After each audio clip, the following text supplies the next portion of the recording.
Hello friends, Gujarati રસોડુમાં તમારું સ્વાગત છે અને હું છું પલક. આપણે ગુજરાતીઓની વાત કરીએ ને તો ગુજરાતીઓના ઘરે હંમેશા તમને જે સૂકા નાસ્તા આપણે કરતા હોઈએ છીએ એ મળે જ, અને એના માટે ગુજરાતીઓ ખાસ ફેમસ હોય છે. પણ આજે એ નાસ્તામાં એક અલગ પ્રકાર, જેને આપણે નાયલોન પૌવાનો જે ચેવડો છે એ આપણે બધાએ જ ખાધો હશે, દરેકના ઘરમાં બનતો હશે, પરંતુ એમાં એક હેલ્ધી વર્ઝન બનવાનું છે જે આપણને શીખવાના છે ઈલાબેન ઠક્કર. આવો એમને બોલાવી લઈએ. કેમ છો ઈલાબેન? બસ મજા. તમે કેમ છો? બસ એકદમ મજામાં. ગુજરાતી રસોડુમાં તમારું સ્વાગત છે. Thank you. તો જે રીતે મેં કીધું કે ગુજરાતીઓ હોય એમના ઘરે સૂકા નાસ્તા તો તમને મળે જ મળે, અને એમાં પણ પૌવાનો ચેવડો જે છે નાયલોન પૌવાનો એ બહુ ફેમસ છે કે મોસ્ટ ઓફ ઘરોમાં બનતો હોય, પણ એમાં આપણે આજે એક ટ્વિસ્ટ અને એમાં એક હેલ્ધી વર્ઝન બનાવવાના છે. તો એ શું છે? આપણે આજે એમાં મખાણા અને સિંગદાણા, ઓટ્સ બધું લઈ અને એક હેલ્ધી ચેવડો તૈયાર કરીએ છીએ, જેમાં મેઇન છે મખાણા. તો મખાનાનો ચેવડો બનાવવાનો છે, તો એના માટેના ઇન્ગ્રીડિયન્ટ્સ જોઈ લઈએ પહેલાં. ચોક્કસ. મખાણા, ઓટ્સ, નાયલોન પૌવા, નાયલોન સેવ, આમચૂર, કાળા તલ, દાળિયાની દાળ, વરિયાળી, નાળિયેર, કાજુ, સિંગદાણા, લીમડો, દળેલી ખાંડ, કાળી દ્રાક્ષ, અળસી, મગજતરી, બદામ, સફેદ તલ અને ઘી. આટલી વસ્તુ આપણે જોશે રૂટીન મસાલા સાથે. ઓકે, તો મખાના અને ઓટ્સનો ચેવડો બનવાનો છે, જેના ઇન્ગ્રીડિયન્ટ્સ આપણે જોઈ લીધા. હવે બનાવવાની શરૂઆત કરીએ. સૌથી પહેલાં આપણે મખાણા, નાયલોન પૌવા અને ઓટ્સ ત્રણેય વસ્તુને કોરા શેકીશું. ઓકે. આપણી કઢાઈ તપી ગઈ છે, ગેસ ધીમો રાખશું.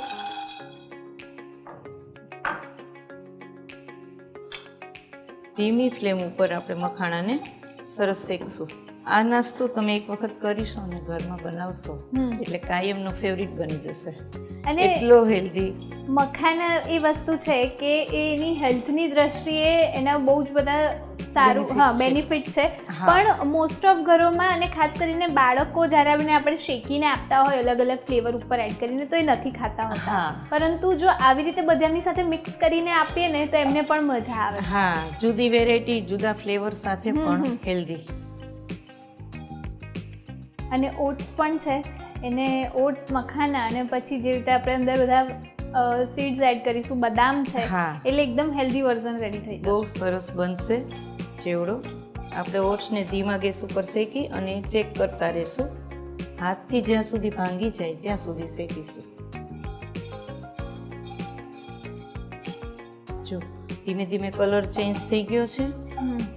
ઓટ્સને મખાણાને શેકતા વાર નથી લાગતી, એટલે આપણે બહુ જ ધીમા ગેસ ઉપર થઈ ગયું, એકદમ ક્રિસ્પી.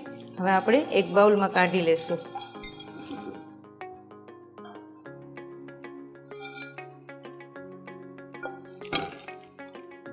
એ જ કઢાઈમાં આપણે ધીમા ગેસ ઉપર નાયલોન પૌવા અડધો કપ શેકીશું. એટલે આમાં જે મખાનાનું પ્રમાણ છે એક આખું 1 કપ લીધું છે, એનાથી હાફ આપણે નાયલોન પૌવા લઈએ છીએ અને ઓટ્સ. હા, એટલું માપ લઈશું આપણે. અને ખાસ કરીને જે લોકો હેલ્ધી ખાતા હોય ને ડાયટ કરતા હોય ને, એટલે જ્યારે બી ડાયટ કરીએ ને ત્યારે આપણે સવારનો બ્રેકફાસ્ટ છે કે બપોરનું લંચ આપણે હોય ને એ બધું ફિક્સ થઈ ગયું હોય કે આપણે આ ખાઈશું. પણ જે ઇવનિંગ સ્નેક્સનો ટાઈમ આવે ને ત્યારે આપણી જોડે બહુ લિમિટેડ વસ્તુ હોય, કાં તો મખાણા શેકીને ખાઈ લીધા, પાછું આપણે ઓછું ઘી, ઓછું તેલ લેવું છે, તો એકદમ ઓછા ઘીમાં આખો ચેવડો તૈયાર થશે. હા, એટલે તમે પેટ ભરીને બાઉલ ભરીને ખાઈ શકો. અને એક ઓપ્શન મળી જશે કે જે લોકો ડાયટ કરે છે એમને ઇવનિંગ સ્નેક્સમાં એક હેલ્ધી ઓપ્શન મળી જશે. પૌવા શેકાઈ ગયા છે, ઓટ્સની સાથે જ આપણે લઈ લેશું. હવે આપણે ઓટ્સ શેકીશું. એ પણ હાફ બાઉલ જેટલા છે, હાફ કપ જેટલા. ઓટ્સ અને પૌવાનું માપ સરખું લેશું, મખાણા વધુ લેશું. ત્રણેય વસ્તુ એવી છે કે થોડી થોડી વારમાં તરત શેકાઈ જાય છે. ચેવડો પણ એટલો ઝડપથી બની જશે કે તમને કંટાળો નહીં આવે, ચલો નથી બનાવવો એવું નહીં થાય. આપણે ત્રણેય વસ્તુને મિક્સ કરીને સાથે ના શેકી શકીએ કે બધું અલગ અલગ જ શેકવું ના, પડે? બધાનો ટાઈમિંગ અલગ છે શેકાવાનો.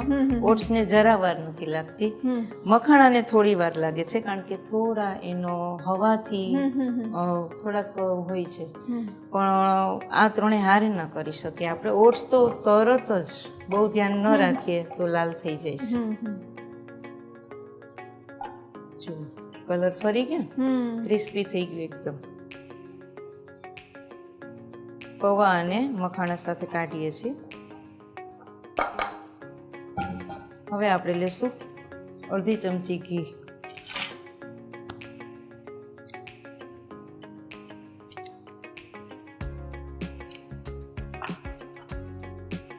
ઘી ગરમ થઈ જાય ને ઓગળી જાય એટલે આપણે પહેલા નાખશું સિંગદાણા.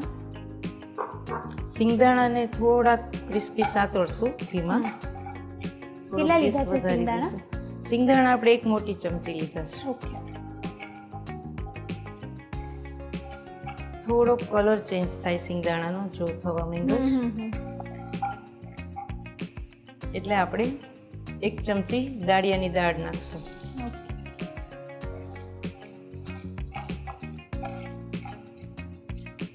આ સ્ટેપ બાય સ્ટેપ કરવું જરૂરી છે. સિંગદાણાને થોડી વધુ વાર લાગે છે, દાળિયાની દાળને એનાથી ઓછી, બદામ અને કાજુને એનાથી ઓછી. એટલે એવી રીતે નાખવું, પહેલા સિંગદાણા, દાળિયાની દાળ, પછી બદામ, પછી છેલ્લે કાજુ. જો થોડો કલર ચેન્જ થયો, હવે આપણે બદામ નાખીશું. 3 નંગ બદામના પીસ કરી લીધા છે. જ્યારે ઘીમાં સંતળાતું હોય ત્યારે એની સ્મેલ પણ સરસ આવે છે. મોટા ભાગે જે ચેવડો બનતો હોય છે એ ભરપૂર તેલમાં બનતો હોય છે, તળાઈને બને છે, જ્યારે આ શેકાઈને બનશે. કલર ખરી ગયો. હવે આપણે કાજુને જરા જ વાર લાગે, તરત જ લાલ થઈ જાય છે. કાજુ 3 નંગ છે. જો બધું એકરસ થઈ ગયું, એકદમ બધું સરસ જ શેકાઈ ગયું એક સરખું, જે થોડી વાર લાગતી હતી. હવે આપણે હિંગ નાખીશું 5 ચમચી.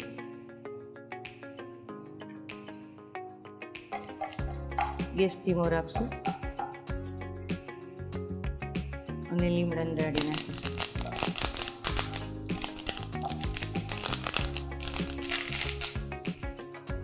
હવે સ્ટેપ બાય સ્ટેપ મગજતરી 1 ચમચી, અળસી 1 ચમચી, નાની ચમચી સફેદ તલ, નાની ચમચી કાળા તલ. બધું તતડી જાય પછી એક નાનો ટુકડો કોપરાનો લઈ અને એના નાના ટુકડા કરી અને લઈએ છીએ આપણે. હવે વરિયાળી અડધી ચમચી. આ બધું રેડી થઈ જાય એટલે આપણે સાઈડમાં કરી 5 ચમચી, અડધી ચમચી જેટલી નાની આમચૂર, એટલી જ ખાંડ, 8 થી 10 દાણા કાળી દ્રાક્ષ. આ ત્રણેયને જોઈ આપણા માપ પ્રમાણે સ્વાદ અનુસાર નમક, 5 ચમચી હળદર, અડધી ચમચી લાલ મરચું પાવડર અને 5 ચમચી ગરમ મસાલો. બધું એડ કરી ને સરસ મિક્સ કરી લેશું. આમાં જ આપણે નાખી દઈએ તો બધું સરસ મિક્સ થઈ જાય. જે ઓટ્સ ઉપર નહીંતર એક નાની ઢગલી દેખાય આપણને, કોઈ પણ મસાલાની. એટલે આમાં મિક્સ કરીએ ને પછી એ ઓટ્સ અને પૌવા નાખીશું તો વ્યવસ્થિત ચડી જાય મસાલો બધો. જો બધું રેડી. હવે આપણે આ શેકેલી બધી વસ્તુ એડ કરીએ છીએ. જરૂર લાગે અત્યારે થોડી હળદરની જરૂર લાગે છે, પણ જેમ ઠરશે એમ પીળાશ પકડશે, પણ છતાં આપણે થોડી હળદર નાખીએ છીએ.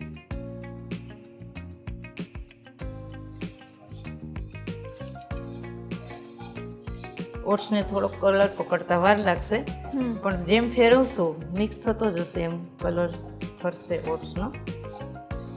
હવે આપણે ગેસ બંધ કરીશું. જરાવાર હલાવી અડધો કપ નાયલોન સેવ છે એ નાખીશું. એટલે જે આપણે પાપડ ચેવડો કરતા હોય છે જે એમાં પાપડ નથી પણ એની જગ્યાએ મખાના ઓટ્સ ને એવું બધું નાખેલું છે. જો તૈયાર છે આપણો ચેવડો. આપણે સર્વ કરીએ.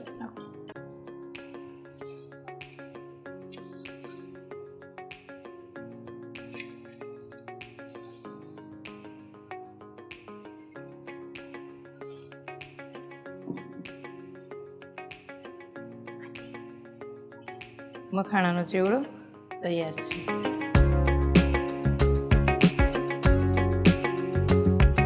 મખાનાનો ચેવડો બનીને તૈયાર છે. તમે પણ તમારા ઘરે ચોક્કસથી ટ્રાય કરજો અને અમને આ વિડીયોના કમેન્ટ સેક્શનમાં જણાવજો કે તમને આ રેસીપી કેવી લાગી. આ વિડીયોને લાઇક કરો, શેર કરો અને જો હજુ સુધી તમે અમારી ચેનલને સબસ્ક્રાઈબ ના કરી હોય તો અત્યારે જ અમારી ચેનલને સબસ્ક્રાઈબ કરો. ઈલાબેન, તમે અમારા ગુજરાતી રસોડુના રસોડે આવીને અમારા દર્શકોને સરસ મજાનો મખાના ચેવડો શીખવ્યો એ બદલ તમારો ખૂબ ખૂબ આભાર. થેન્ક યુ ગુજરાતી રસોડું. મને પણ ખૂબ ગમ્યું અહીં આવીને. Thank you. જો તમે તમારી રેસીપી અમારા ગુજરાતી રસોડુના રસોડે બનાવવા ઈચ્છો છો તો અત્યારે જ તમારી રેસીપી અને તેના ફોટા અમને અમારા WhatsApp નંબર 8238234001 પર મોકલી આપો અથવા તમે તમારી રેસીપી અમને ઈમેલ પણ કરી શકો છો. અમારું ઈમેલ આઈડી છે recipe@gujaratiRasodu.com.